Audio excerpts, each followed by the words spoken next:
오늘 정말 흥미로운 기업 하나를 깊게 파헤쳐 보려고 합니다. 바로 대동금속인데요. 지금 주가를 보면 이건 뭐 바닥도 이런 바닥이 없어요. 자, 과연 지금이 이 숨겨진 보석을 헐값에 주워 담을 일생일대의 기회일까요? 아니면 섣불리 들어갔다간 큰일 나는 치명적인 함정일까요? 그 전망부터 매매 전략까지 지금부터 시원하게 정리해드리겠습니다. 자, 오늘 우리가 풀어야 할 가장 큰 질문이 바로 이겁니다. 회사가 가진 순수한 자산 가치보다 주가가 반토막도 안 되는 가격에 팔리고 있다는 거예요. 언뜻 보면 이건 뭐 무조건 사야 하는 초특급 박앤셀처럼 보이죠. 그런데 말입니다. 시장이 바보가 아닌 이상 이렇게까지 주가를 낮게 평가하는 데는 분명히 뭔가 이유가 있지 않겠어요? 이 숫자 하나가 지금 상황을 아주 극명하게 보여줍니다. PBR, 주가 순자산 비율이 0.4배. 이게 무슨 소리냐면요. 아주 쉽게 말해서 회사가 지금 당장 사업을 접고 모든 자산을 팔아서 빚을 갚는다고 쳐요. 그러면 주주들이 지금 주가보다 2배가 넘는 돈을 돌려받을 수 있다는 계산이 나옵니다. 정말 말도 안 되는 극단적인 저평가 상태인 거죠. 아니, 이렇게까지 저평가되어 있는데 도대체 왜 그런 걸까요? 자, 이제부터 그 냉혹한 현실과 마주할 시간입니다. 이유는 아주 간단하고 또 충격적입니다. 바로 실적 때문이에요. 2024년 성적표. 와, 이건 정말 처참합니다. 매출이 4분의 1이나 날아갔고요. 더 심각한 건 이익이에요.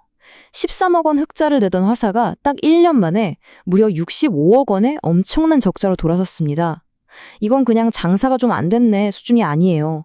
회사의 돈 버는 시스템 자체에 아주 심각한 빨간불이 켜졌다는 명백한 증거죠. 이 그래프를 보시면 충격이 더 확 와닿으실 겁니다. 2023년에는 그래도 아주 작게나마 플러스 기둥이 서 있었는데 2024년에는 그냥 땅을 파고 지하로 꺼져 버렸습니다.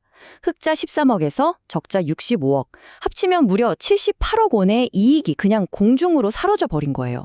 주가를 이렇게 짓누르고 있는 가장 큰 범인이 바로 이 실적 쇼크였던 겁니다. 아니, 어떻게 1년 만에 회사가 이렇게 될 수 있었을까요? 원인은 여러 가지가 겹쳤습니다. 전 세계적으로 경기가 꽁꽁 얼어붙으니까 주력 제품인 농기계나 자동차 부품 수요가 뚝 끊겼고요. 설상가상으로 이 주물 공장의 심장이라고 할 수 있는 전기료는 엄청나게 올랐죠. 규모는 줄고 비용은 오르니 공장은 절반도 못 돌리는 상황까지 간 겁니다. 이게 전부 다 고정비 부담으로 돌아온 거죠. 자, 그런데 말이죠. 이야기가 여기서 그냥 이 회사 큰일 났네 하고 끝나버리면 제가 굳이 시간을 들여 다룰 이유가 없었겠죠. 이 끔찍한 실적이라는 가면 뒤에 대동금속이 숨겨둔 아주 놀라운 반전 카드가 있습니다. 지금부터 이 회사의 진짜 체력을 한번 들여다보시죠. 이 숫자를 한번 보세요. 정말 놀랍지 않나요? 1338.2%. 이게 바로 이 회사의 유보율입니다. 쉽게 말해서요, 회사가 창업한 이래로 벌어들인 돈을 안 쓰고 차곡차곡 쌓아둔 비상금이 자본금의 13배가 넘는다는 뜻이에요. 지금 같은 위기를 버텨낼 수 있는 아주 두둑한 실탄을 이미 쌓아두고 있었다는 거죠. 바로 이 한 장의 그림이 대동금속의 현재를 정확하게 요약해줍니다. 왼쪽을 보면 당장 피를 철철 흘리고 있는 심각한 약점이 보이지만 오른쪽을 보면 그 상처를 치료하고도 남을 만큼 튼튼한 맷집, 즉 강점을 동시에 가지고 있는 거죠. 지금의 적자가 물론 아프긴 하지만 회사가 망할 정도의 치명상은 아니라는 계산이 나오는 겁니다.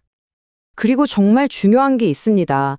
회사의 본질적인 경쟁력, 그러니까 핵심 사업 자체는 전혀 흔들리지 않았다는 거예요. 매출의 85% 이상이 엔진의 심장부인 실린더 헤드와 블럭에서 나옵니다. 모 회사인 대동은 물론이고 저기 까다롭게로 유명한 현대차, 볼보 같은 글로벌 기업에 납품해온 그 기술력이 어디 가겠어요.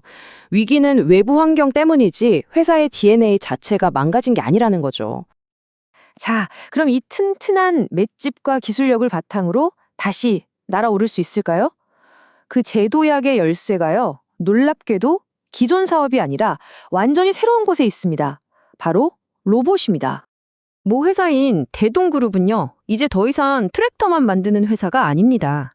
보시는 것처럼 자율주행 농기계, 이바이크 같은 스마트 모빌리티, 그리고 로봇을 활용한 스마트팜까지 그룹 전체가 거대한 미래 산업으로 전환을 선언했어요. 이건 그냥 사업 하나 추가하는 수준이 아니라 그룹의 정체성 자체를 바꾸는 거대한 혁신입니다. 바로 이 지점에서 대동금속의 운명이 바뀔 수 있습니다. 시장에서 저기 그냥 오래된 쇠물 녹이는 회사 이런 평가를 받다가 미래 산업의 핵심 부품을 만드는 첨단 기업으로 완전히 탈바꿈할 기회를 잡은 겁니다.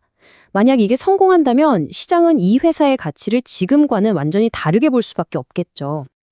이게 그냥 막연한 기대나 희망 회로가 아니에요. 구체적으로 대동그룹이 앞으로 만들 자율주행 장비나 농업용 로봇에 들어가는 아주 정밀한 부품들 있죠. 그런 것들을 바로 이 대동금속의 주조 기술을 활용해서 생산할 가능성이 아주 높습니다. 수십 년간 쌓아온 낡은 기술이 최첨단 미래 기술과 만나서 완전히 새로운 성장 엔진을 달게 되는 셈이죠. 자, 그럼 이제 가장 중요한 시간입니다. 지금까지 나온 모든 정보를 종합해서 그래서 우리는 어떻게 해야 할까? 실전 투자 전략을 한번 세워보겠습니다. 이 극심한 저평가와 엄청난 미래 성장 가능성 사이에서 우리는 어떤 판단을 내려야 할까요? 물론 장밋빛 미래만 이야기할 수는 없죠. 반드시 짚고 넘어가야 할 위험 요소들이 있습니다. 전기료나 원자재 가격이 또 출렁이면 수익성은 더 나빠질 수 있고요. 주력 산업인 농기계나 자동차 시장 회복이 생각보다 더딜 수도 있어요. 그리고 무엇보다 거래량이 너무 적어서 큰손 투자자들이 들어오기 어렵다는 점, 그래서 도대체 언제쯤 좋아질지 아직은 안개 속이라는 점이 가장 큰 불확실성입니다. 이런 위험들을 고려하면 앞으로 3가지 정도의 미래를 그려볼 수 있습니다. 가장 좋은 시나리오는요, 실적이 다시 흑자로 돌아서고 로봇 부품 수주라는 대박 뉴스가 터지는 경우예요. 이때는 주가가 10,000원까지도 갈 수 있습니다. 반면에 최악의 경우 적자가 계속된다면 4,500원대까지 밀릴 가능성도 열어둬야 합니다. 그래서 결론이 뭐냐? 저희의 최종 의견은 보유. 그러니까 일단은 관망입니다. 지금 당장 와싸다 하고 섣불리 뛰어들기보다는 회사가 정말로 좋아지고 있다는 명확한 증거를 우리 눈으로 직접 확인하고 움직여도 늦지 않다는 겁니다. 바닥인 줄 알고 샀더니 지하실이 있더라는 투자 격언, 지금 딱 기억해야 할 때입니다. 그럼 그 명확한 증거라는 게 도대체 뭘까요? 뜬구름 잡는 이야기가 아니라 여러분이 투자를 결정하기 전에 직접 눈으로 확인할 수 있는 구체적인 체크리스트를 지금부터 딱 정리해드리겠습니다. 복잡하게 생각할 것 없이 딱 이 3가지만 기억하시면 됩니다. 첫째, 다음 실적 발표 때 적자 규모가 눈에 띄게 줄었는지 반드시 확인해야 합니다. 둘째, 로봇 부품 대규모 수주 계약 같은 구체적인 뉴스가 나와야 합니다. 마지막으로 차트에서 하락 추세를 벗어나는 신호인 6,000원 선을 힘있게 뚫고 올라서는지 봐야 합니다. 이 3가지 신호가 나오기 전까지는요, 관심 종목에 넣어두고 끈기 있게 변화의 조짐을 기다리는 것, 그것이 지금 이 대동금속을 대하는 가장 현명한 전략이 될 겁니다.